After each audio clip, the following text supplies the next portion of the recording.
Our story starts here in the mountains of Michoacan in western Mexico in mid-February. This is Sierra Cinque, and Isabel Ramirez stands among the trees. Her orange outfit matches the monarch butterflies surrounding her. You can tell from her voice that she's a butterfly lover. They are beautiful. It's impossible not to be attracted by monarch butterflies. They provide a feeling of tranquility and peace and wonder. Ramirez is a geographer at the National Autonomous University of Mexico.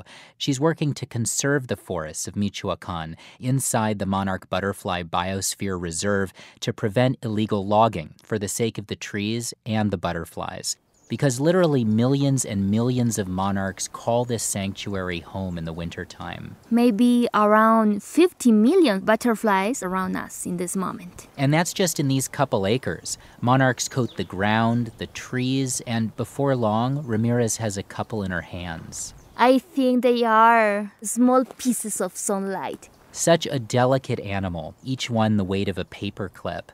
Now, as we approach the end of February, the peaks of Michoacan start warming up, and the butterflies feel it. Sometimes a whole colony will pick up and settle back down together, literally moving from one location on the mountaintop to another. And by the middle of March, it's time for the monarchs to begin one of the most epic journeys in the animal kingdom. Their incredible migration is unparalleled. Karen Oberhauser has studied monarchs for 25 years. She's a biologist at the University of Minnesota. Now, to follow the monarch migration, we're going to fly along with the butterflies. And be sure to watch the timeline in the upper left. Okay, cue the epic journey music.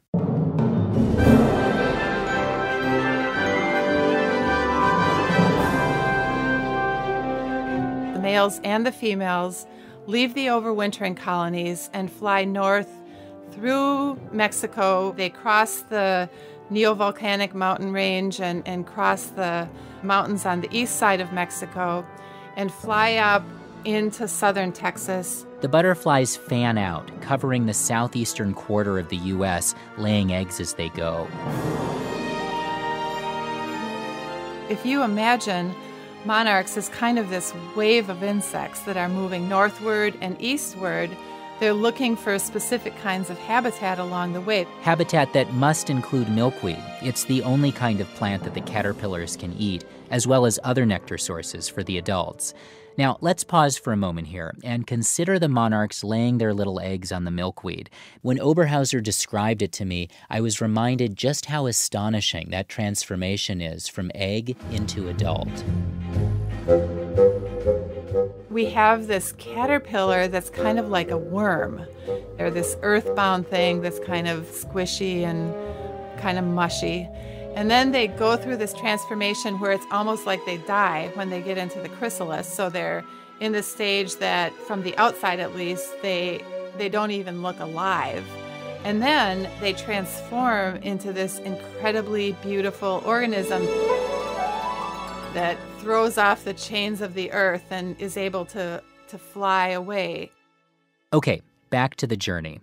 The butterflies from Mexico live no more than a month after leaving their overwintering mountaintops and laying their eggs. And so it's this next generation, born in the southeastern U.S. in what's called their spring range, that pick up the next chapter of the migration, which goes northward into what we call their summer breeding range. So this is everything kind of from a line through the middle of the United States up into southern Canada. The migration is filled with peril. Butterfly eggs are gobbled down by ants and spiders and wasps. Most animals avoid eating the adult monarchs because they taste bad, but there are a couple types of birds that do find them palatable: the black-headed grosbeak and the black-backed oriole. Then there's bad weather. A drought or a really bad storm can decimate the monarch numbers. But perhaps the biggest threat on their journey these days is habitat destruction. And that habitat consists of milkweed. The middle of the United States used to be one big prairie, and all of that land was suitable habitat. We now have a patchwork of cities and agricultural fields broken up by completely inappropriate habitat, which would be things like roads and parking lots. Oberhauser told me that cities aren't necessarily bad for monarchs. Take Minneapolis, where residents have planted milkweed and other butterfly-friendly plants in parks, lawns, and gardens. Still, a city means a lot less monarch habitat than before. Agricultural fields used to be okay, with lots of milkweed mingling with the crops. But now, in this age of genetically modified corn and soybeans, farmers spray their fields with herbicides that wipe out the milkweed. All this disrupted habitat makes the going much tougher for the monarchs, and over the last few years, their numbers are down. But there are still many butterflies that do make it, that find milkweed, and that lay more eggs. They go through 2 or 3 more generations in the northern part of their range, breeding, laying eggs, finding milkweed plants, and then after about August 15th, the butterflies fly south again to the overwintering sites in Mexico. Yeah, it's incredible. No one butterfly completes the whole journey, and for those of you keeping score, it takes up to 4 generations to finish the full migration, to leave Mexico and to get back again. Now, that's just one part of the story told from the butterfly's point of view. But over the course of their journey, those butterflies come in contact with a kind of human army. Thousands of citizen scientists, everyday people allowing us to get to know these monarchs better and help them out along their way. So let's rewind the clock to September, once the butterflies have begun flying south again. We're going to zoom in here on Cape May, New Jersey, where Mark Garland is a naturalist. We get an abnormal number of monarchs here because we're the very southern tip of New Jersey, and the land is literally tapering like a funnel. And as these butterflies migrate, they're much more comfortable over land than water, so they stay over land and get funneled down into Cape May proper.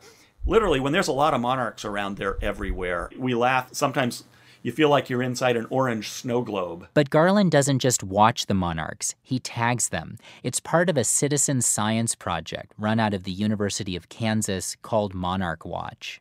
The tagging involves small adhesive stickers that are put on the wings of a monarch butterfly. The size of the sticker is about the same as your little fingernail. By the time you catch it, put the sticker on and let it go, it's 30 seconds if you're good, if you've been doing it a long time. That's Garland's wife, Paige Cunningham. She's a naturalist and educator, and she told me that before she lets the butterflies go, she whispers to them. Sometimes I'm just like, have a good journey. Sometimes I wish them good luck. I don't always know what I'm going to say to them until I have them in my hand. I don't know, it's like a secret in a bottle, or a wish, or a hope, or a dream, or something, and then it flies away. Cunningham and Garland recruit a bunch of people, and each year the team dots hundreds of butterfly wings with these tiny sticker tags. On the tag is a unique code of 3 letters and 3 numbers. It's like the social security number of the butterfly. And it's this social security number here that can be used to track the butterflies along their migration route, where other people catch them and read off the code. Every time a tagged monarch is found somewhere else, you've connected the dots on migration. We found monarchs here in Cape May that have been tagged in New York State and Pennsylvania and other parts of New Jersey. And the butterflies routing through Cape May have been found as far south as Florida and Texas, even Mexico. And there have been a few New Jersey monarchs that the wind's blown out to the Bahamas. Now, some of the butterflies pass through Georgia, where Mary Beth Carey teaches the 5th grade in the town of Sylvester. I want the students to use the butterflies to connect with and go beyond the boundaries of our town. For the last few years, she and her students have been taking Scotch tape, placing it on monarch butterfly abdomens, peeling it off, and sending it to the University of Georgia. That's where a program called Monarch Health counts up the number of external parasites on the butterflies to figure out how healthy they are. Carrie's students love being part of the butterflies' lives. I really like working with insects. We should help them. As the butterflies flutter along, countless people are on the lookout, entering their sighting locations, and some of them recorded themselves to tell us about their encounters, all the way from Brackettville, Texas. Right now, I'm surrounded by trees with beautiful arcing limbs. The butterflies, I can't believe they're still here. I'm so excited. To Vermont, where the state butterfly is the monarch. When I was little, my mom would buy me the Grow a Monarch butterfly kit, and we would watch them in our house until they grew up, and then we would set them free. To Wisconsin. Butterflies are beautiful, and they are wonderful. To North Carolina. I've been watching monarchs all my life. My wife came up with the theme of monarchs for our wedding. On our custom-made cake topper, the bride and groom chased a monarch hand in hand with the groom holding a butterfly net. You get the idea. Monarch butterfly lovers are everywhere. So let's return to the end of the monarch journey one more time. As the butterflies make their way back towards Mexico, they gather into thicker and thicker ribbons as they fly. By the time they hit Texas, the monarchs stop people in their tracks. They cluster up in these pecan trees like grapes and just are draped everywhere. As you walk down the river trail, they just erupt in these butterfly clouds of orange. My house looks out onto the sunset in Mexico, seeing hundreds of thousands of monarchs almost flowing like a river through the sky. That river flows back into Mexico, winding around the mountaintops to settle down for another winter. It's a river of orange sunshine that graces the people it passes, and many of those people reach out to touch that river and to hold, if even for a moment, a single butterfly in their hands.